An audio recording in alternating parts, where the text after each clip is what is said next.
नमस्कार, मी अमोल येडगे, जिल्हाधिकारी कोल्हापूर। कोल्हापूर जिल्ह्यामध्ये 12 नोव्हेंबर रोजी सकाळी 5:15 वाजता जिल्ह्यातील एक व्यावसायिकांना 5 लोकांच्या टोळीने ते विजिलन्स अधिकारी आहेत असं खोटं सांगून त्यांच्याकडची 25,50,000 रुपयाची रोख रक्कम आणि मोबाईल या टोळीने काढून घेतलेला होता। त्यानंतर प्रकरणामध्ये गुन्हा नोंद करण्यात आलेला होता आणि जिल्ह्याचे पोलीस अधीक्षक श्री महेंद्र पंडित यांच्या मार्गदर्शनाखाली स्थानिक गुन्हे शाखेच्या पोलीस निरीक्षकांनी आणि त्यांच्या टीमने यामध्ये गुन्ह्यामध्ये तपास करून गुन्ह्याचा छडा लावला आणि या प्रकरणामध्ये या गुन्ह्यामधल्या गुन्हेगारांना पकडण्यात आलेला आहे आणि त्यांनी हा गुन्हा करताना वापरलेली वाहनं आणि रोख रक्कम जप्त करण्यात आलेली आहे।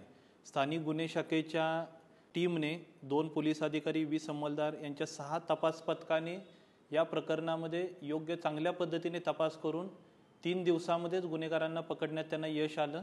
त्याबद्दल मी या पूर्ण टीमचं पोलिसांच्या टीमचं अभिनंदन करतो। त्यासोबतच जिल्ह्यातील सर्व नागरिकांना आव्हान आहे की जिल्ह्यामध्ये एकूण 46 स्थिर पथकं आणि जवळपास 40 भरारी पथकं एकावेळी कार्यरत राहतात। भरारी पथकं तपासणी करतात तेव्हा ते शासकीय वाहनांचाच वापर करतात, त्यांना शासनाने दिलेले आय कार्डचा ते वापर करतात आणि व्हिडिओग्राफर त्यांच्यासोबत असतो।